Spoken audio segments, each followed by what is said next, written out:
Welcome to the Unspoken Podcast, a space for conversations we've swept under the carpet. These are the ones that we avoid, the ones we lower our voices for, and ultimately the ones that we most need to have. So together we'll be exploring themes such as culture, social conditioning, identity, grief, shadow work, sexuality, and art, along with inherited patterns through an Irish lens. Because what remains unspoken doesn't disappear, it continues to shape us. This is the second episode that we're opening up, and so I am delighted to be welcoming Dee Mulrooney, who is an absolute legend, patient, to say the least. We had a little bit of technology issues coming on here.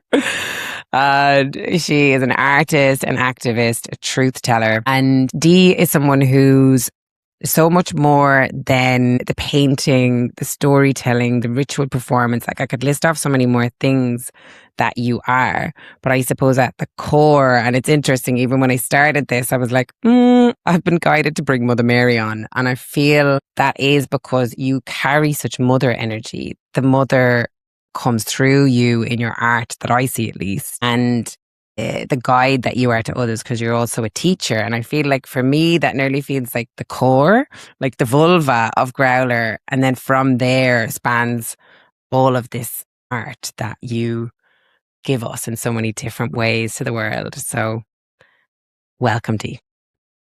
Thank you, Claire. That's a very generous introduction. Very, very generous. Thanks for creating this space. I'm delighted to be here with you again. We did an Insta Live and this feels, it's lovely to be back, and it's a more curated space, I suppose. The technology wasn't working with us. But now we're here, we made it.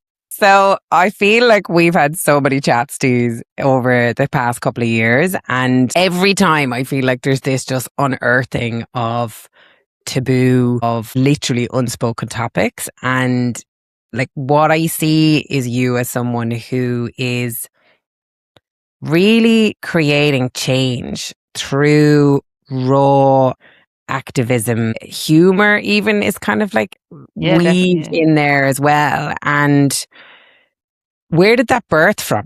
You know, where did that energy of moving towards the taboo come from? I think I grew up with, well, my mum was quite taboo-less, let's say. There was nothing really that you couldn't talk to her about, from very, very early on. And she was actually she was a feminist. She wouldn't have used that word herself, but she was extremely curious, I'd say, and open-hearted, and tolerant is the wrong word, but she really didn't judge a book by its cover, but she had a very good sense of people. So everybody was kind of welcome in the house as long as they would do no harm, that way. So we had all kinds of people over the years, and she was extremely, I think, forward thinking for her generation, even though for her generation growing up in the way that she did, raised very working class, connections to institutions. Like her mother died when she was only 5 weeks old. So my mum was raised poor essentially because they didn't have social welfare back then. So for a woman who was raised in those conditions, she was extremely open-minded, very non-judgmental. Now you wouldn't cross her. So at the same time, you wouldn't cross her. She's very sharp tongue. But I grew up in that kind of I was able to all my worries were able to be offloaded, and no, I was never afraid of talking about things with my mum, So I think I kind of just took it for granted that you could talk about things. I really did, and a lot of my friends loved to be in my house as well, because my mum, again, the door was always open, the kettle was always on. Our house was in the middle of the road, meaning there was 70 houses or 70 something houses on the road, and we were number 21. So we were slap bang in the middle, and the door was, so it felt like, I don't know, even the number 21, and Holywell is the name of the road that I grew up on, and there was a Holywell down the end of the road. So I feel like there's something there, and a lot of creative people actually lived on our road. A lot of bands, a lot of musicians, writers. So I feel like there was something there, and we were kind of in the middle of it all. Our house was a little bit in the middle of it all, Party central. There was always sing-songs. There was always gatherings. There was always waifs and strays, so I think growing up in that kind of an environment at that time as well, when there was referendums happening around divorce and abortion, and all of this stuff was kind of, it was a very tumultuous time, but things were changing for my generation. They really were. So there was kind of an assumption that you could continue to talk about these things and go even deeper. And now we're like, it's absolutely terrifying what's happening, Mm-hmm. You just assume that things are, especially as a feminist, you don't assume, but you're hoping that things are going to continue to get better. And we're at a time now where we can't take any of that for granted, So I can't remember what the question was. Like, where did it come from? Yeah, it came from the Holy Well. It really did. It came from the Holy Well, which is the place I grew up on, and the conversations that were had. And also, I would say Holy Well, in a sense, was quite matriarchal. There was a lot of very strong women on that road, and they wore the trousers or whatever. And there was, you can imagine, like, there's 70 something families. They all kind of moved in around the same time. First working class generation to own their own homes. And it was like a fully fledged community within a few months, because everybody kind of moved in within, I think it was 3 months of each other. And you had all these young families, like parents in their 20s and 200 kids or something. It was like instant community. So I kind of grew up in a very special time and place that, again, I assumed, oh, well, I'm going to be able to provide this for my kids and this is going to happen. And then it just didn't continue, actually. Stopped at that Yeah. generation, and it didn't continue. So I think part of where all my art comes from as well is the disbelief of how harder things got, like in terms of housing security for my generation and for generations coming after me. Like, I'm not unusual, and I'm in my 50s, and we couldn't secure housing in the same way that previous generations did. So what that brings up then, how that forms your path of life, what we had to do, what I felt like the decisions that I made based on previous assumptions being completely smashed apart, So I think that's partly that's definitely part of where the art comes from. The Holy Yeah, Well at the gorgeous. end of the road. Well, this makes more sense now that I have Yeah. holy water from Mother Mary. Yeah. And I think it's really beautiful that your mother is that river that has flown through, that gave permission for conversation, forms of feminism, that you didn't feel shut down. And it sounds like then you felt the rest of the world was like that. Yeah, a So little bit, yeah. so I'm curious, you said you assumed that everyone else was like that. When did you realize it wasn't? What was that moment when you Well, I knew? think I realized I was working class when I went to college. And even though, I grew up in my dad especially, like a very politically aware household, and current affairs were definitely talked about, and religion and politics and so on. My mom had a different take. She was more kind of like coming from a place of just her profound maternal intuition. She was like a mother tiger, loved her kids. Like, she's really, really a very intense mother, And but my dad was very well informed, and he was in the union. He was in the union, and he was always on strike and all that kind of thing. So, but I actually didn't really fully realize what working class was until I went to college. And that was a big Mm-hmm. shock. That was a really, really big shock, but I still didn't really have the language for it. I just knew that I was one of the only people in my whole class or year even that spoke the way that I did. And, Okay. then the casual jokes about my accent, which I kind of took on as a jokey mantle, like people would get me to say words and I'd say the words, and this was very funny. But I did notice then, I suppose, like, again, I had to work. I worked 3 jobs when I was going, and I'm not like feeling sorry for myself, but I became class aware when I was in college, but I still didn't fully have the language until I get into my early 20s, really, until I left college. But the shock then of kind of, because like, where I grew up, and even though it was solidly working class and it was rough at times, it really was, there was violence, and you couldn't just, I walked around going, what are you looking at? It was that kind of a place when I was growing up. Totally, like, there was defensive kind of a place, but at the same time, it was a very strong community. So there was Mm-hmm. a little bit, I was a bit sheltered in a way, So when I went to college then, and it was like, oh, right, okay, Dublin is bigger than the north side, or bigger than the tiny little patch on the north side that I live on. It was a shock. I mean, I remember coming home from college on one of my first days, like bawling, crying to my mum, going, I can't do it. I'm crap. And also the shock of realizing that other people are as good, if not more talented than you, in regards to drawing and stuff like that. And the shock of that, like, because I was the only one in my class who wanted to go to art college, and so yeah, it was like, oh Jesus, I don't think I can do this. And then imposter syndrome and just feeling, it wasn't even imposter syndrome, it was just pure unadulterated insecurity. I'm crap. I can't do it. You know. And my mum was like, basically, I'm not listening to any of your nonsense. You're just as good as any of them. Get back on that bus now.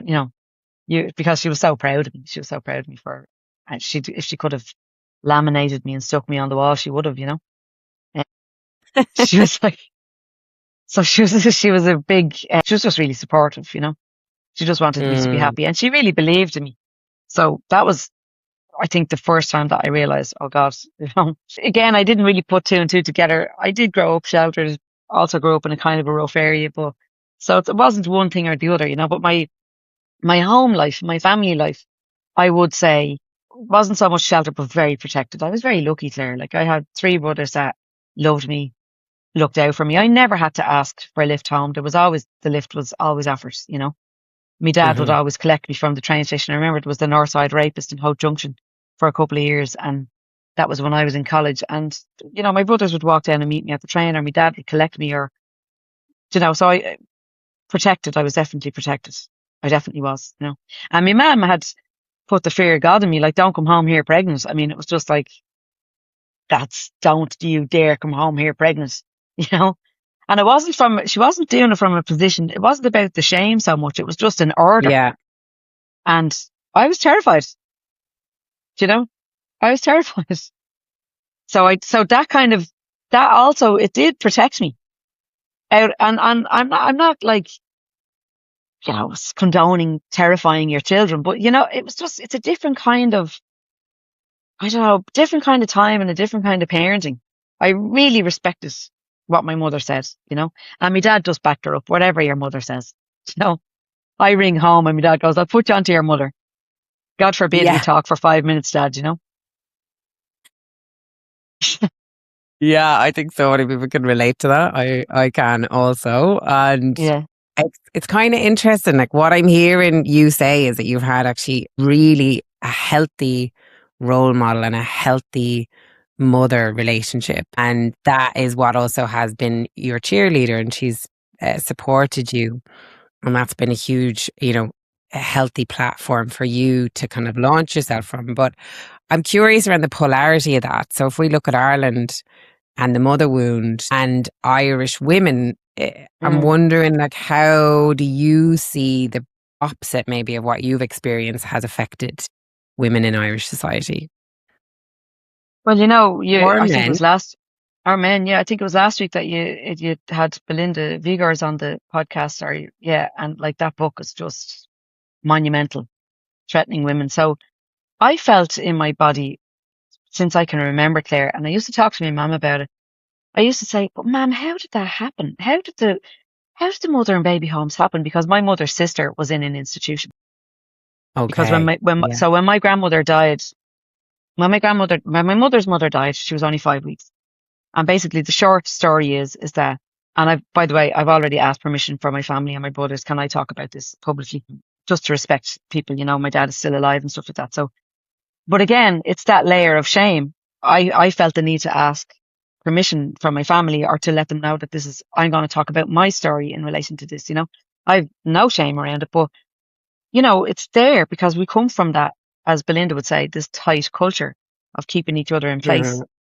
So when my grandmother died, my mum was then kept by the midwife who delivered me, mum.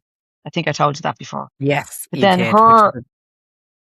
unfortunately, her older brother and sisters ended up, well, she had two sisters, but one of them was from a different marriage, ended up in institutions. So my auntie was in Goldenbridge, which was a laundry. And Mm. my mum talked a lot about her memories of Goldenbridge. And my mum was she was a natural storyteller. So she would go and see her sister at Easter and Christmas. And Mrs. Long, who was the midwife who delivered my mammy, but she was my mum. My mum called her mammy. So she's my grandmother, essentially. But she just kept my Okay. mum. She never adopted my mother. She just kept her. And there was loads of people did that kind of thing to save these babies, I think, from mother and baby homes. And the reason why she kept her, and I knew this story long before June, is because Mrs. Long used to say, my mum would say, my mammy kept me because she always said that if I went into one of those places, I'd die. Because they knew the infant mortality. They knew that babies were Hmm. dying, you know, and so anyway, but my unfortunately her older siblings, because again in those days men weren't like society didn't give permission for men to take care of their children, especially if they were working class. There would have been no such thing as a man holding on to his children. Now I'm not trying to condone what my grandfather did. I think it's terrible that he put his kids in an institution or he allowed that to happen. But again, I'm trying to look at it again with different eyes because you know, how Belinda explains it, this tight culture that the tight culture keeps people close, but it always keeps people policing each other.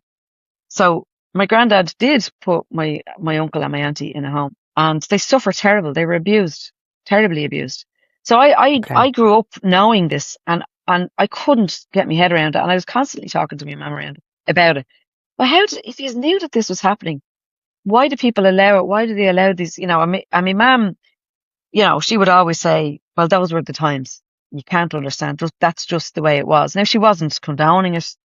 And I think that she, more than others, would have kind of had absolute, you know, compassion, excuse me, and a different understanding because her siblings were in these places. But yeah, where are we going with this? Sorry, what were we saying? Cool. We're going on the angle of the opposite to, Oh, say, yeah, your upbringing, the mother yeah, wound. How has yeah, that affected men and women in Irish society? yeah. I mean, it's hard for me. So, like, I do talk about my mum sometimes, and she comes up a lot in my art. But it's more and more, the older I get, Claire, the more I sometimes I hold back a little bit because my situation is unusual. And I can't explain why my mum, suffering what she suffered, was able to mother the way that she did. I don't know really why. And when I hear people talking about their mothers and talking about their mother wound and the mother wound with Ireland, the only way that I can understand it a little bit is, and this might sound a little bit like off the wall to say, is my relationship to Ireland as my homeland. Like my relationship to Ireland as my homeland is quite dysfunctional. It's like being in a dysfunctional relationship with a narcissistic, gaslighting, absolute fucking weapon. That's how I see Ireland energetically sometimes. I want you. I don't want you. I want you. I don't. Oh, I'm beautiful. Oh, I'm not. You know, it's like, it's really hard actually to have a relationship with Ireland, especially when you're not there. Well, Especially when no, you're not also when there. you're, yeah, you know, so it's very confusing. And so I kind of feel like for me, everything that happens, everything's completely interconnected, interstitially, mycelially. I don't know if that's even a word, but everything that we are as human beings is reflected in the earth and our relationship to the earth and our absolutely dysfunctional relationship with the earth as well. And when you look at what's happening in Ireland at the moment, 30% of the energy is going towards data centers. No other country in the world is doing that. It's totally mad. Also, Ireland's relationship to nature and what has happened because of colonization, but also post colonization and the farming practices and the disconnect actually from the natural environment or for, you know, how to be in right relationship with the land when we actually came from one of the oldest civilizations of being in right relationship with the land. Kings had to marry the land and we've come so far from that that it's obvious to me like that this gets reflected in our relationships then with other human beings and therefore then the mother relationships gets affected. But I suppose I'm so cautious to place any kind of extra weight on any woman at the moment, be she a mother, a daughter, a sister, an aunt. I'm just so cautious about that because the oppression is so heavy. It's so heavy and the patriarchy and the number that it's done on us. So I tend to I suppose I tend to stay in my own little bubble of just how much I love women. You know, Hmm. mothers are not. And I feel like I need to stay in my own lane a little bit. So Yeah. I've been blessed in this life. I don't know why. I don't know how. With a mother that I would have another 10,000 lifetimes with. I don't want to be born again. I don't know if I believe in reincarnation. I kind of feel like with the way things are at the moment, no fucking way. But if I knew that I was going to be born to my mother, I'd be born tomorrow. I'd take her again as a mother over and over and over again. And I know that that's extreme privilege because that's what I come from and that's enabled me to do what I do, you know? But I do understand the relationship to the land and that hurt and that, you know, strange kind of like, I love you, I don't love you. And the neediness of wanting to feel like you belong and the longing for the land and the longing for a safe place to be and all of those things. I understand all that. And it's the first time, I suppose, that I've ever thought about it being a mother wound in relation to the land. And I guess it Hmm. probably is because Ireland to me is feminine. I speak about Ireland Yeah. as she, the language is feminine. So yeah, so I can understand it from that perspective. But I feel like Hmm. my purpose is because I can, you know, because I can kind of, I feel like my line with my mother is clean. Do you know that line is, and I'm not trying to make my mother into a saint. She wasn't a saint. She was a Scorpio. She had a tongue like a lash, you know, she cut the legs from under you. I'm not trying to do that. I'm not trying to hagiography my mother, you know, but my line with her is really clear. It's really, really clear. So I feel like that's my ground. That's the place that I work from. It Mm. seems to be the place that I work from. And the reason why I'm so connected to Mother Mary is because of my ma. Because that, you know, I've no truck with, no truck, I've plenty of truck with the Catholic Church. I've no interest in, like, as far as I'm concerned, all of the book religions are profoundly and deeply misogynistic and they have a lot to answer for. You know, I've no interest. All the Abrahamic religions and Christianity and most of them, and even the religions that have gods and goddesses, it's always with the goddess beneath, you know. So I'm done. I'm done. I'm like no. But the thing about my connection to Mother Mary is that's my connection to my female ancestral line, and it goes back hundreds of years, and it's my connection to my mother, and she loved Our Lady. So it's as simple as that, you know. And Mhm. her grandmother loved or her mother, Mrs. Long, loved Our Lady. And this is, so to me, that's why the prayer resonates so much, you know, and why the imagery of it resonates so much. I know that Mother Mary is also a massive symbol of oppression for a lot of women and a lot of women who are in Magdalenes and stuff like that. I'm sure that they can't bear to look at to the sight of her, you know. But for me, it's not. It's something else. It's my connection to my mum and to my grandmothers. Mhm. The grandmothers that I never knew. I never knew any of them. The three of them. Yeah. Okay. Yeah, it's really beautiful, the weavings. And I feel when I say the mother wound, it's exactly that. It's not that women have wronged. It's like more like the wrong that have been done to women. Because I hear that connection you're making. And I believe that as well. What we've done to women, we've done to the earth. And it's the same raping and the same pillaging that has happened in different ways.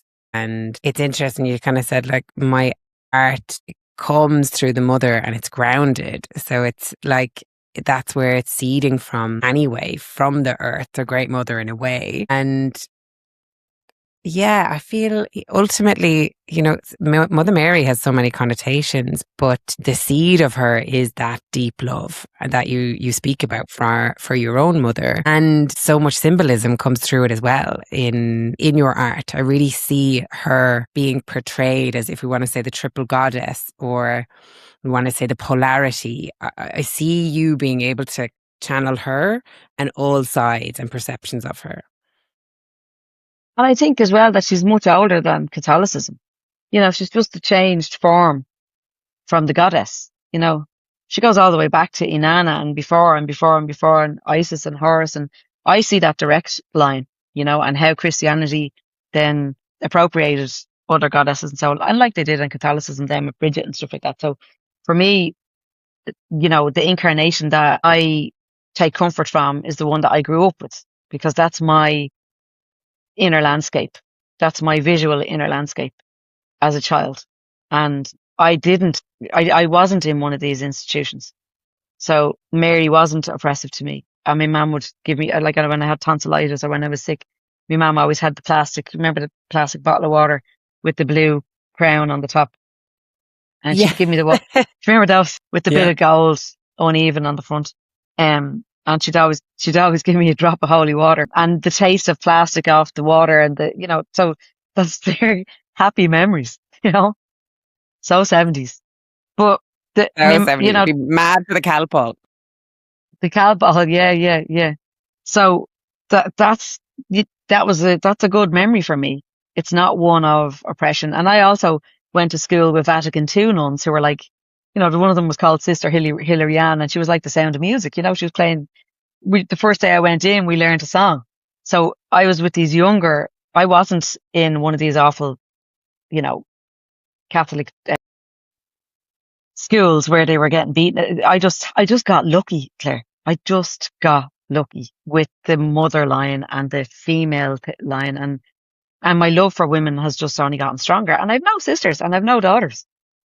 You know, it's really weird. And my husband has no sisters, so I'm surrounded by men my whole life. I'm very familiar with them, very familiar with little boys, little boy energy, teenagers. Have my own boys. I've been teaching boys as well, so it's really, I don't know. I feel like my connection to women is very, very profound.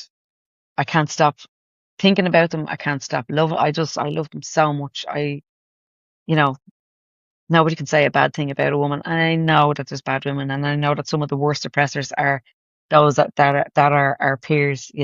I know how oppression works, but for me now, for whatever reason, I have this access to this honest to God, unconditional love for women.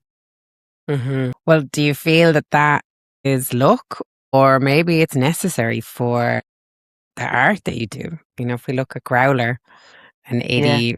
82, 84, I'm not sure what She's age she is. 85 now. She's 85. Sorry, fact check myself. She's an 85-year-old vulva who is also a symbolism of Mother Mary.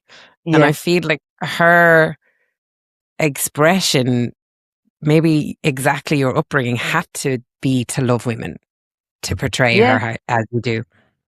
And I think as well, like Growler's from the Liberties, which was always outside the King's realm, beyond the Pale, one of the oldest parts of Dublin.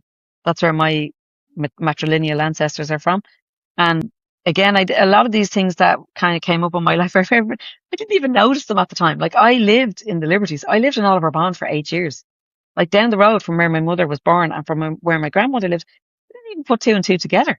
It wasn't until I Brilliant. started doing all this like work with Growler that I was like, oh my God, my DNA is from the Liberties. And then I made the connection with Imelda May, and I was like, that is gas, like that we have this Liberties connection. And when I did the Dublin Fringe Festival in the chapel in Dublin Castle, which the pale wall went around, and the Liberties is outside of that. And I don't know if I ever told you this story, but when I was offered, I asked could I do the show in that church, because that was one of the options, one of the venues. And they said, Amazing. they said, yeah, no problem. And I was like, okay. But when I went to go and get ready for the show, I was there for 5 days. So basically it was like a residency. And I drove into Dublin Castle in my nephew's car with Growler and the trolley and all that kind of thing. And I just pull up to this little porter's kind of hut, working class fellas. How are you? And I was like, yeah. And like, what do you want? And I said, I'm D. D, how are you? Yeah, I have the key here. They give me this key that looks like it's like, I don't know, from another realm, from Harry Potter. You just go over there, yeah, park outside, no bother, just park over there outside the church, and yeah, that'll let you in. Hold on to that now for the week. And I was just thinking to myself, oh my gosh. And I went over, unlocked the door. St. Peter is over the lintel, and St. Peter was the great betrayer. He betrayed Mary Magdalene. He was the one that said, she wasn't Jesus' partner, she had no voice and all that kind of thing. And what would you be doing listening to a woman? Anyway, he was the first one to betray her publicly. Peter over the door there, and I'm unlocking the door, and I go in and I do this show for 5 nights where you got all these patriarchs all around, Cromwell and everything. They're all named because the history of that church, actually, it was built over the river, the convergence of the River Poddle and the Liffey.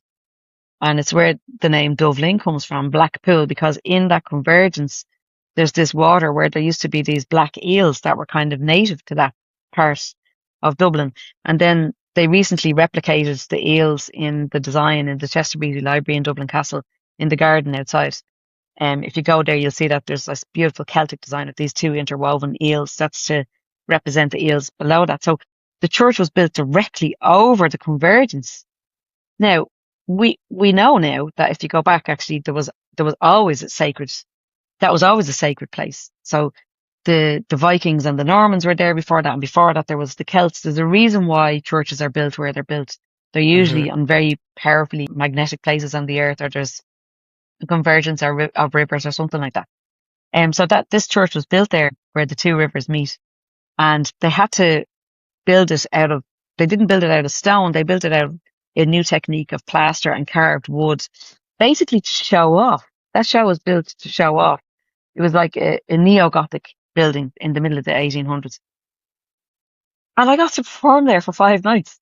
Like, to walk in, to open the door, to go in, like, dressed as growler in this space. It was absolutely wild, Claire. And I was just thinking, like, the history of this place. And we just walked in. And we were up around the back of the apartments at Dublin Castle. We were wandering around, having a look around. You could go anywhere.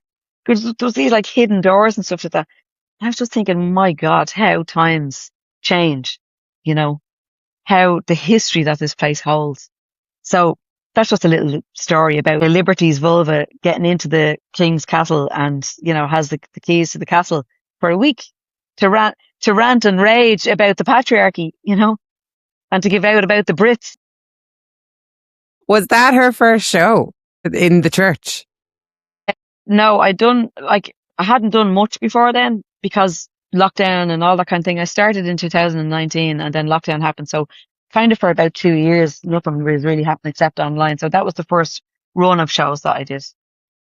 Like, it's a heavy vibe, but I was like, go in there, bang me shamanic drum, you know, talk about gays. And yeah, we had a great time. We really had a great time with all the flags, you know. Yeah, beautiful. So I'm so curious, what's been the most special moment you've had with Crowder? Is it that, or is there something else that was like, here is the exact essence of her message? I think, you know, when you're able to get to a place yourself, and you probably know this because you hold ceremony, when you're able to reach the medicine for yourself, then you know that other people are feeling the medicine. I don't know if you ever get those moments. You know, when you're kind of like peak on purpose. Sounds like an asshole now, but you know what I mean? Peak. Hashtag peak on purpose. Hashtag But peak you know what I asshole. mean? Yeah. But you know, it's not about happiness. It's about, oh my God, like, I am just so fulfilled now. So selfishly, there's probably been quite a few, but I would say that, and don't forget, I perform with my eyes closed, so I can't see anything. So I'm picking up on vibes, and a lot of the time the audience are actually very, very quiet, really quiet, like, except when I'm playing with the wild geese, then it's raucous, but it's very quiet. And it's like, is there anybody there? You know, cause I'm just in my own little world.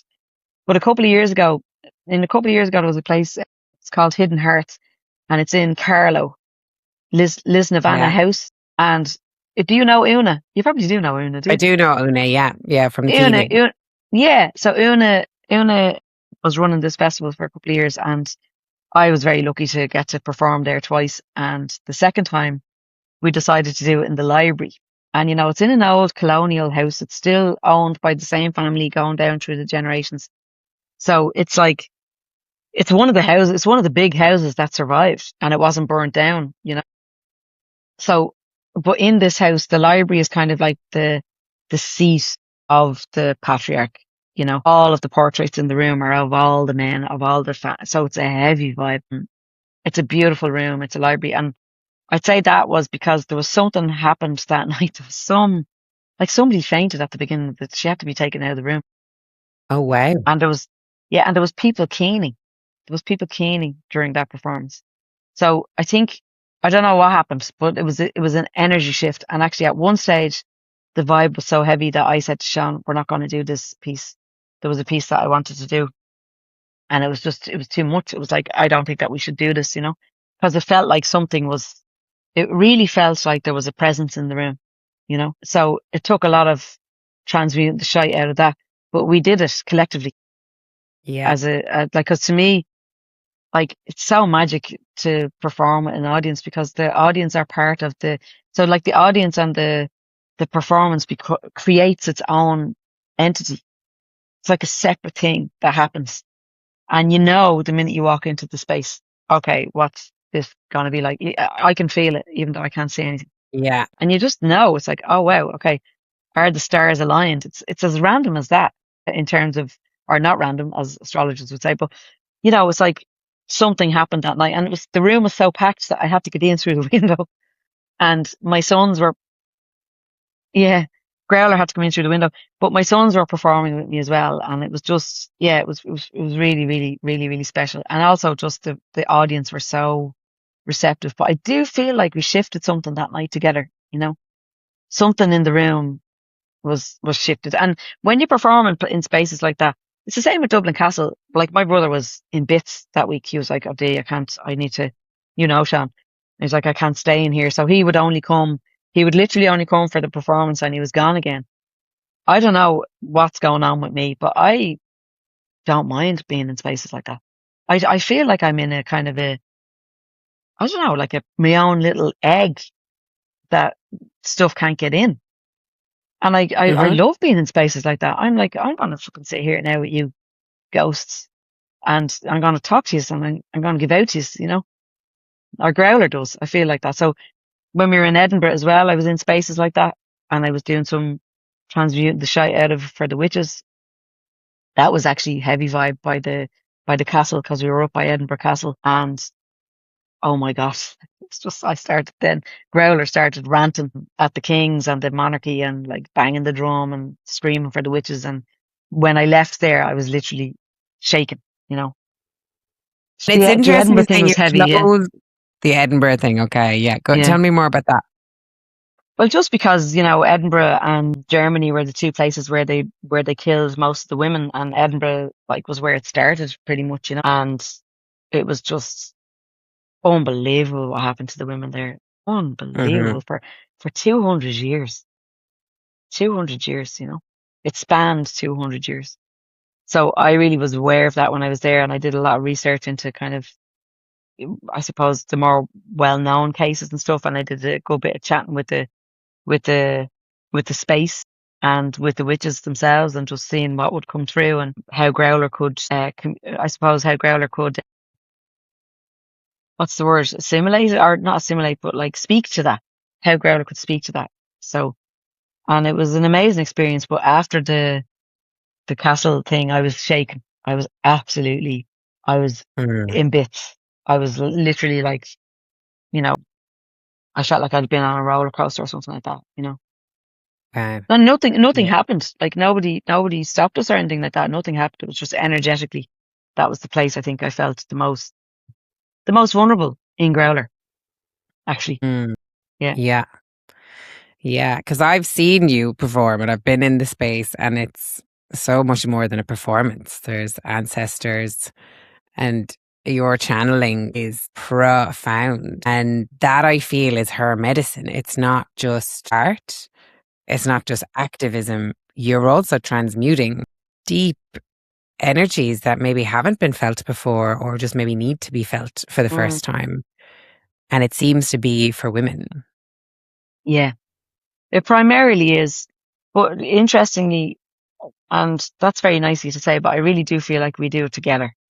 And, when you're able to, and like, part of it is the fact that I can't see, and that I've got Growler protecting me. Like, the costume is a magical garment now, and it does protect me energetically. So, like, I'm really not affected by what's going on. Like, somebody said to me recently, I was in LA and I did a performance there, and it was hot, of course, and people sometimes are uncomfortable for me. And so actually now I think I'm going to say it as Growler, don't be uncomfortable. I can't feel anything, Claire. It's Hmm. mental. I can't feel anything. I don't feel my body. I don't feel my body. It's like I'm somewhere else. I mean, I am and I amn't, and then the next day I'm in bits because I'm like, oh, geez, I need a massage because I'm sore everywhere because of whatever is happening, and I don't think it's a bad thing because I'm also moving my body and I'm holding a heavy drum. But, people would say, oh God, how do you do that? How do you manage? And it's like, well, I'm not sweating. I'm not sweating. Then after I get out of the costume, I'm like, oh my God, I'm sweating. But when it's happening, I'm not feeling it.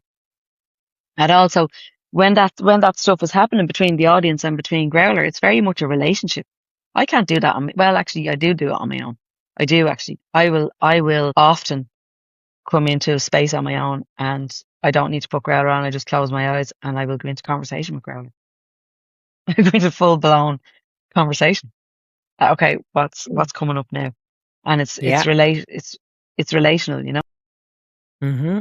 Yeah, I do. And nothing you're saying sounds weird. I'm also a channel. So even when you're saying it, like I close my eyes when I'm channeling, and even a performance I did recently, I could create the moment when I'm rehearsing, but it's the moment, is the audience, is the energy, is my channel, is that Mm, unique mm. essence that is only available actually at that time. Yeah, totally, totally. I'd love to see one of your performances. I haven't seen you perform yet. Hopefully it'll Well, happen I'm soon. now one. I'm wondering what outfit I should get now so I can put something over my eyes. Well, and this wasn't deliberate on my part, but actually, if you look at a lot of like traditional shamans from other cultures, they do cover their faces. They actually do. Masks, Yes. you know, Tibetan, Mongolian, they cover their faces, and that was totally subconscious on my part. Totally subconscious. I didn't set out to do shamanic work at all, Yeah, and I'm very curious about which came first, theater or shaman. It's a bit of both, I think there is definitely a bit of performance to healing and stuff like that. for Any of the sure. shamans I've met, anyway, they're Abbey actors big time. But there's the protective element. So Growler's she's definitely my protector, And I just grow Um, to love her so much. Oh, I love her, like the costume. I'm just like, I love the costume so much. Can't believe that, you know, I have her. I can't believe it. so I was thinking about that. I was like, one, I have two questions going up.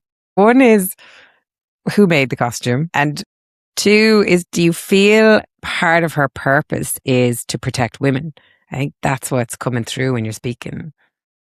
Yeah, and the fierce protector. So Ava Garland, who's another absolute legend, she's my partner, artistic partner in crime. We have done a lot of work together. And Growler was an agony aunt in my friend's online magazine, and it was a drawing. Growler was a drawing, but she wasn't. She was like a vulva with a hoopy earring and smoking a cigarette in the flaps, And I asked my friend Ava, who's a costume maker, would she make me puppet maker as well? Would she make me a glove puppet? And Okay.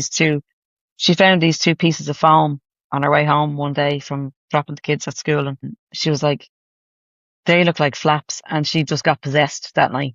Came into me and, came into me in school the next day. And she's like, I think you're a Growler, and we tried on the costume and I started singing the Ave Maria and we both started crying.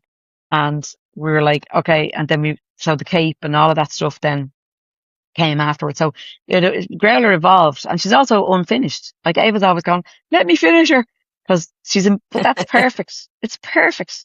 Do you know what I mean? She's in bits. And every now and again, I put little stitches in, and she might need a little bit of an overhaul at the moment now and she's never been washed. Never been washed. She's, she's never, but she smells amazing. She smells amazing. She Love smells like ceremony. She smells like fire. She's never been at a fire. Well, actually, in a video, but that's not Wow. why she smells like fire. She smells like fire. She smells like ceremony. She smells like ceremony. I'm Hmm. just so blessed to have her. And I don't know how long this is going to continue for. I really don't know. As long, like, she's also a vehicle for me to just be able to express myself, and to bring things Yeah. through. So I don't know. It's just, yeah, it's a mad thing, but I love her. And the protector element. I mean, if I had a cape big enough, I'd put every woman in my cape, you know. and carry them around in my pocket if I could. I don't Yeah. know. I feel very, very, very protective about women at the moment, more than I ever have. And I know that women are strong. I know that they're sovereign. I know they're incredible, but my heart is just broken into a million pieces every day.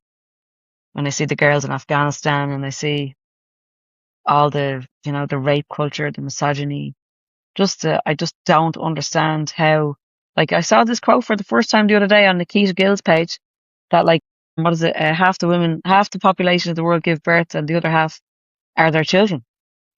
Do you know? Wow.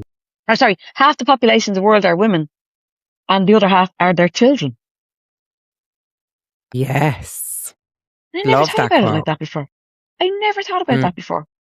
That Mm-hmm. was on Nikita Gill's page, but it was by a healer woman who just passed away recently. Actually, she's a somatic body worker. And I have a post about it at the moment. And I was just thinking the sacredness of us, Yeah. the sacredness of women. Just Mm-hmm. they're so beautiful, so beautiful. Yeah. And how do we? So yeah, I am protective. I am protective. Energetically, I am, for sure. For sure. And I'll never stop. I'll never ever stop. Yeah. I just think women are just magical creatures. And I know some people will be like, well, not all of them. Obviously not all of them. It's the same with the men thing. Not all men. We know. Can we get a bit of nuance here? Do you know what I mean? You're like, oh, for God's sake, do we really have to be still talking at that level? I'm talking about the profundity of us, well, the profundity of humanity, the absolute unbelievable miracles that we are. Like, we Yeah. have hands, I was telling the kids in school today, I was like, look at us with our hands. I was like, look at your hands. Look at you with your lovely hands. It's just unbelievable that we're alive, Claire. And Yeah. the possibility of us. So I'm very much at the moment going down the mystic path. I'm like, go fucking mystic. Go more fucking mystic. The shit's hitting the fan. The shit's hitting the fan. Go more mystic. I just don't want. And it's funny because the worse things get for me, the more rooted in the mystic and love I am. I don't care anymore. I don't give a bollocks how cringe it is. I couldn't give a flying fuck. I love you. I'm telling audiences, the growler is like, now that's our new thing. That's our new thing. I love you. No, I really love you. I think you're amazing. I think you're great. You're still alive. Look at you. Look at you still being alive when it's nearly fucking impossible to be. It's so hard to be human. Look at you still alive. You're brilliant. And I just feel like it's just much easier to access that at the moment. Yeah. The worse things get, the easy. I don't care. In for a penny, in for a pound. What else are we going to do? Pretend to be cool. Worry about what people fucking think. Lean into the cringe. That's what I'm doing. Lean into it. Put your minge straight in the middle of cringe. I think we have a few hashtags coming here. Put your minge in the cringe and go more mystic. Yeah. What else are you going to do? Worry about what people think. Fuck that. I'm so over that. I'm so over it. And and I said this before with everything that's going on in the world, genocide in Gaza, Sudan, the women, Afghanistan, the nonsense everywhere, ICE in America. Those of us that can afford to feel love, we have to. That's our duty now. And I'm talking about unconditional love. Unconditional love. All the wounded parts. You talk about it all the time. The shadows, the bit that we're ashamed of, the bits that we don't want people to know about. Unconditional love for ourselves. It's so important.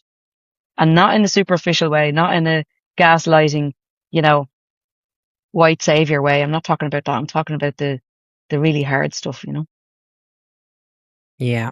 And that's where I feel the juice is. It's like, if we cannot see it, how can we feel it and heal it, And it's funny, when I was preparing for you today, again, Sinead and Mother Mary always circling you, D. Yeah. And it's that quote was coming up, and I don't know why I even have it here, but I do. And it's like, if there's ever going to be healing, there has to be remembering and then grieving so that there can be forgiving. there Yeah. has to be knowledge and understanding. And I feel that's from her famine song. And there's, if we don't unearth these shadows, if Growler doesn't speak to the pain of Irish women and the women in the world, if we don't ever unearth it, how are we ever going to move through it or move past it? Yeah, absolutely. And we're storytellers. Storytelling is healing, and to be able to listen to one another's stories, that in itself is a healing act, I think. Witnessing Mhm. and listening. I'm not talking about playing the same psychological song on your record over again. We all know those people, head wreckers, just staying in their fucking, oh God, really, but you know what I'm saying? I'm talking about a different I'm talking about really accessing your story and Yeah. being able to share that and tell that and listen to somebody else's, listen to other people's. It's Mhm. just, it's just Yeah. profound. I think we spoke about this before about after the Bosnian rape camps, and one of the women who was in the rape camp was a doctor, and she established I think it's on BBC4, the documentary is still there. Okay. She established a kind of a knitting circle because the women couldn't look at each other directly, and how they actually managed to talk about it was telling their stories. It was in circle knitting while their hands were busy. Everything came out.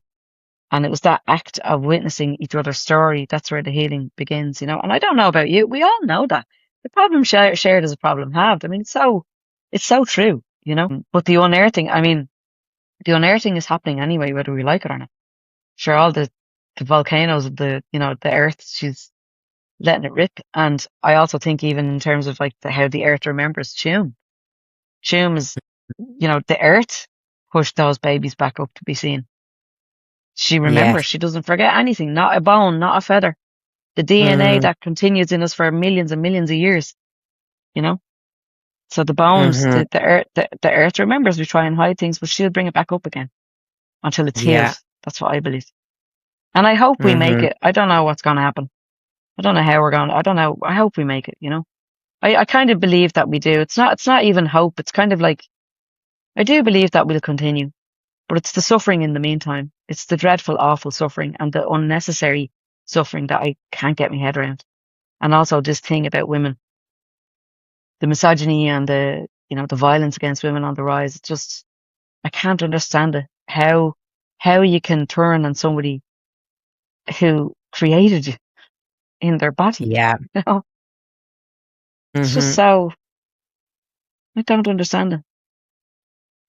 And that's why I love us. You know? Mhm. And I feel what you're saying is we have to unearth it, and I do feel part of me is like, well, actually this misogyny and this violence Mm, towards women, it's always been there. But if we don't unearth it now in the, 27 million views and the femicide, and if we don't actually see what's happening, how can we ever move past it? mm, mm. Yeah. And I also think that I don't know if it's just my own little kind of bubble that I'm in or my own algorithm. But I do see there's a shift in the female collective consciousness. I feel like we're reaching a point. I feel like there's collectively, internationally, there's this like, because there's a lot of women who I haven't seen speaking up before are speaking up now. Because, like you said, this stuff is being unearthed. It is being revealed. There's those of us that knew it was happening all along, and or who've experienced it.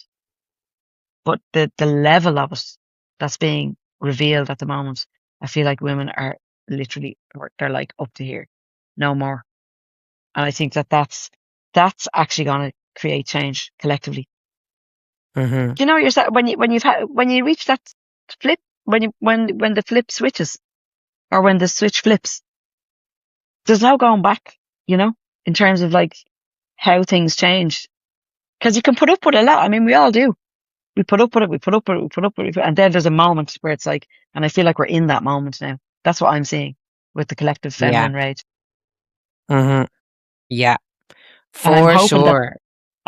that in itself is underlying things that are going to change. Yeah. And I see that as an absolute gift that Growler brings is she harnesses feminine rage. That's what I Mm, see you transmuting that into art. mm. And people are more receptive to it now than they were in the beginning. You know, the amount of times that I performed in front of a wall of silence, or people were just like, okay, grand, right, that was lovely. Or just like, why are you so angry? I feel like now people are way more receptive to the rage, and I can feel it. I can feel like, okay, and I'm accessing a different type of rage, like the primal scream kind of thing, and that Mm-hmm. actually doesn't damage your voice. Comes from a different place. Mm-hmm. So I feel it too. I feel like people are more receptive, Mm-hmm. you know? But like Sinead D, people Yeah, are I now know. understanding Sinead O'Connor I know. now. I know. I know. You're probably five, just 10 years ahead of yourself before, Yeah. ahead of Yeah. society, sorry, Yeah. to now be able to meet you Yeah. without a wall of And silence. I just keep going, I'll just keep going anyway, because I don't really have a choice, you know? You just don't really have a choice. And what a gift, what a mad thing to be able to do. Just came back from LA and I was like terrified of going, because the human D, I'm such a scaredy cat. Chicken. You're not going to meet a bigger chicken than me. I sleep with the lights on, not even joking. Like, I'm ridiculous. Won't even go to the toilet on my own sometimes. And went to LA terrified. ICE are going to get me. They're going to get Growler. That's it. I'm going to be locked away. And then I won't be able to get my medication and I'll die. And, my epitaph is written in my head and blah, blah, blah. And I went over there and I got to, like, all my preconceptions were blown out of the water. Absolutely amazing people. My God. Like, and also just I suppose my view of the States was becoming more and more narrow. Okay. And of course, and rightfully so. It's mental what's going on, and it's like, it really is. But you forget actually that there's people are doing their best everywhere. There's good people everywhere. We're all doing our Yeah. best. And I don't want to otherize anybody. I don't want to otherize anybody, because I don't know, I can afford not to. Like I've said this before, if my baby was dead under the rubble in Gaza, I tell you what, like the hate that I would feel in my heart, but I'm not in that position. So it was really good for me to go and just be around incredible activists, artivists, a really safe space, a really cool space, and meet people as well, Irish Americans who've been there a long time, ancestors who their ancestors had to leave during the Great Hunger, or I met people who were like born in mother and baby homes, coming up to me after the show going, Okay. I was born in a mother and baby home. Mind blowing. And, women in their 80s who like left in their 20s saying to me, keep doing what you're doing, Growler's great, keep doing, and it was just, yeah. So it does feel like now there's more reception. But I also have to say, like, as an artist there, like, it's not that easy at the moment and I'm not saying here to play the tiny violin artist, but to try and find a sustainable way to keep going, Yeah. you know, with, with like, cause there's only so much energy you can expend. Yeah. So I'm kind of at that point now where it's like, yeah, I have to just think about this in terms of my own sustainable energy. Okay. And so it was, what was it, series of shows or a show run you were I was doing in LA? I was invited to do an artist residency in an art center in Santa Monica called 18th Street, which is a kind of an Okay. artivist space. Judy Chicago, the incredible feminist artist, she created her piece, the dinner party there. So Legends. it's a really great space. And I had a couple of performances. It was the Irish Contemporaries exhibition. So I was invited over basically to do a month's artist residency, and it coincided with an operation that I had recently for obstetric violence that I suffered 20 years ago. I needed a pelvic floor repair. So I had that coincided then with me going to LA to rest and recuperate and to make art over there. It was incredible. But the reason why I'm sharing it is because, you know, the fear at the moment, that's just everywhere. It's so pervasive. And I didn't think it was really affecting me in terms of like making my world smaller, because I'm going around dressed as a giant vulva, but it was actually, it was the perception, the ideas that I was having. And then I got to Hmm. go there and I met incredible artists, amazing people that are doing right at the front lines with their work, you know? Right. Yeah, it was really, really, really interesting. Also the energetics of the place. And I have a piece now that I'm working on, Our Lady of Los Angeles, and how she showed up, Mm. Yeah. Yes. Yeah. Fascinating that Yeah. I love this connection between you being called there and meeting survivors or people connected to their Yeah. lineage to the mother and baby Yeah. homes and being there. Yeah. Like, how significant Yeah. is that? Even though I hear your perhaps perceptions of resistance to be in Yeah. America, but it sounds really healing. Yeah. Yeah. It gave me a bigger perspective as well. And this is what I was going to talk about earlier. You know, they were saying that Growler's like protector for women. But Hmm. what's coming up for me recently is actually, it doesn't even really matter anymore that Growler's a vulva. Actually doesn't really matter. And it's actually not just about the women. That's what I was going to say, because there's a lot of men at my shows recently, and there was also in LA. And actually the men were like coming up to me afterwards and talking to me about it. I'm very interested. So I feel like it's I don't know, it's kind of changing a little bit, you know, Yeah, in terms of it's more about I suppose it's more about the message than the visuals, you know, for in a sure. sense. And Yeah. I'm curious if some of that change we're all seeing now is because the shadow of patriarchy is being seen. It has to instigate some change. We have to bring the men into the Yes. conversation, as you're Yeah. saying. It's Yeah. in your shows. Yes. Totally. Totally. You know, and they have to do the work as well. Otherwise, we're not going to make it. You know, Hmm. Yeah. otherwise we're not going to. You know. Ah, you're great. You're such a lovely interviewer. You really are. It's just just encourage the energy. The energy is gorgeous. You're great at just like allowing space for flow. You're deadly For at that, sure. Claire. I'm a great talker, Dee. No, well, you're a great listener. Like I've just been, but like you have a great space for holding space.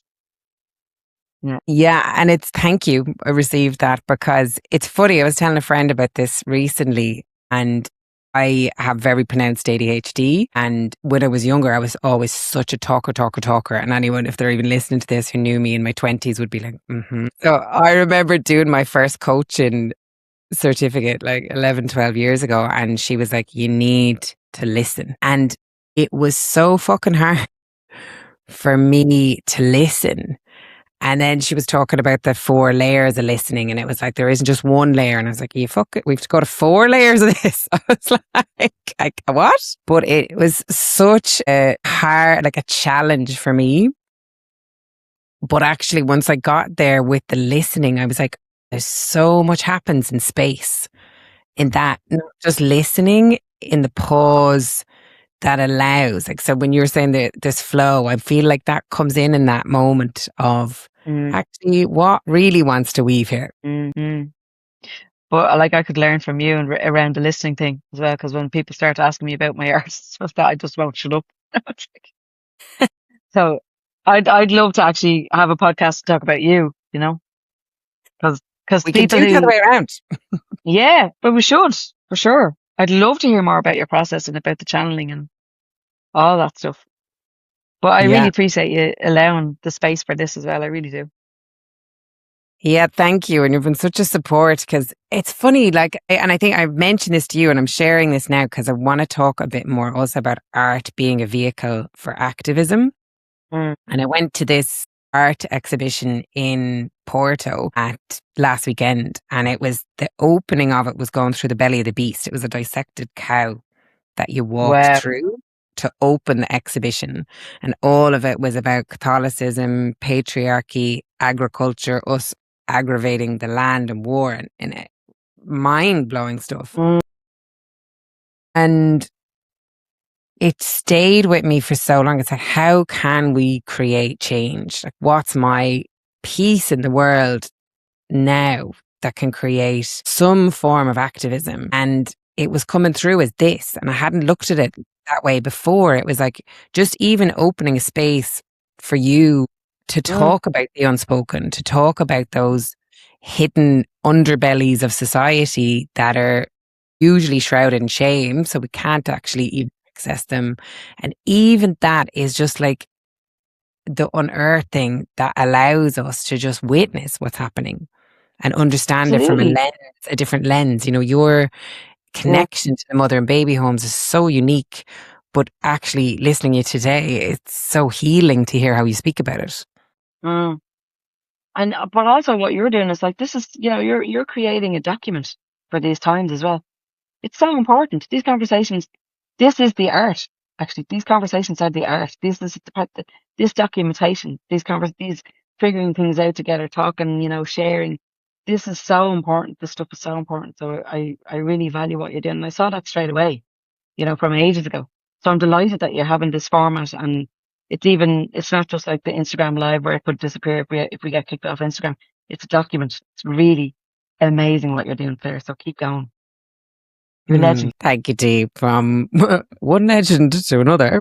Because I see what you're doing is so necessary. It's not just art, it's necessary art that gives us permission. That's what I see as Growler. She's not just a protector, she's also someone who gives us permission to access maybe these parts of ourselves, not even society, like that And rage. me too, Claire. And me too. And me too. She gives me that permission too, and we do it together. And she's encouraged by the women. And I don't have a massive following online, but I have such a beautiful engagement with the people on my Growler page and on my Dee Mulrooney page. I'm so humbled and grateful. And, this is amazing that we have these connections, that we can do this actually, that we can kind of like connect in this way, and the people that I follow online, it's like, my God, like people like you, the inspiration is just constant. It's a network, and it's not, I know that social media has its problems, and we all know it's a poison chalice, and yeah, but it's also doing this. Yeah. It's also doing this, and it's sowing seeds for connections. So I'm hugely encouraged by the loveliness of people and the comments that they leave and the support, and that also enables me then to keep, I was going to say producing, but it's not producing because it doesn't feel like producing. It just feels like to stay in my dawn. It encourages me to stay in my dawn. Exactly. How does someone listening connect to, if they're an activist or an artist and they want to use that as a vehicle? How would you advise someone, or you see that as a way to art to transmute activism? I'd say keep it personal and stay in your own lane. Talk about things from an embodied place. Everything I do is something that I've experienced or that I know somebody, you know what I mean? It's deeply personal. So I can talk about it with conviction and authenticity, and people know the difference. I don't talk about stuff I don't know about. So I think especially in art, well, there's other forms of artivism where you're making posters and that's brilliant. And I love that. And I'm also part of that. That's more technical. But I'm talking about at a profounder level and a sustainable level for me. And the other stuff can wear you out, like the poster making and blah, blah, blah, and the activism, the artivism in that way, it can, because it's very external. But the other stuff, like with Growler and my imagery and stuff like that, it's all profoundly personal. And because it is, I know that it's happened to somebody else as well, because there's nothing new about any of us. So it's always going to be relatable if you can relate to your own art. It's not outside of us. The answers are all within us. It's within our own bones. It's within the marrow of our own bones, and kneeling at the altar of our own heart. Like seeing ourselves as everything that we've ever needed to know is contained within. It totally is. I totally believe that. See what I mean? Go more mystic. Don't get me started. John O'Donoghue, eat your heart out. Go more mystic. Go deeper, Dee. What else is there? Like I mean it. It's like it's if it's personal, it's relatable. Always. That's what I find. People will always relate to something that you've gone through yourself. Yeah. Yeah, I love that. Kneeling at the marrow of our bones, kneeling at the altar of our hearts. Yeah. With the marrow of your bone, offer the marrow of your bones in the altar of your heart. Something like that, I think she said. But go more mystic. Julian of Norwich, all is well. All will be well, and every small matter of things will be well. That's the answer she gave when they asked her, did she believe in God? I'm kind of like, or what is God? At the end of the day, in a billion years, everything will be grand. So, we're Our DNA is in this for the long haul. That's the way I look at it. Mm-hmm. Our DNA is Yeah. in this for the long haul. We're much, much bigger than the tiny little moments that we have day to day, you know? We're older. We're Complete. much older. We're much older, much, much older. And we'll go for another while yet. So we can't take any of it Yeah. too seriously, you know? And at the same time, it's profoundly serious. It's everything, you know? It's a dichotomy of it all. And, Yeah. I feel you're underselling Growler. She's definitely not 85. She's about 2005. She's actually, well, she's 4.5 billion years old. She's the mother of God, as she says herself. She's the MOG. She won an Oscar. She won an Oscar in LA. Tell me about this. Yes. Yeah. I better go because I'm going to have me, and Nisha's going to be like, I told you you're having your dinner half an hour ago. It's Friday and the salmon is burning. But I'll just tell you briefly. So I got this. One. She won an Oscar. Correct. And it actually has a vulva on the front of it. And she also got a star on the Hollywood Walk of Fame. Girl got her own star. So that was all captured on video. So it's it'll be released soon.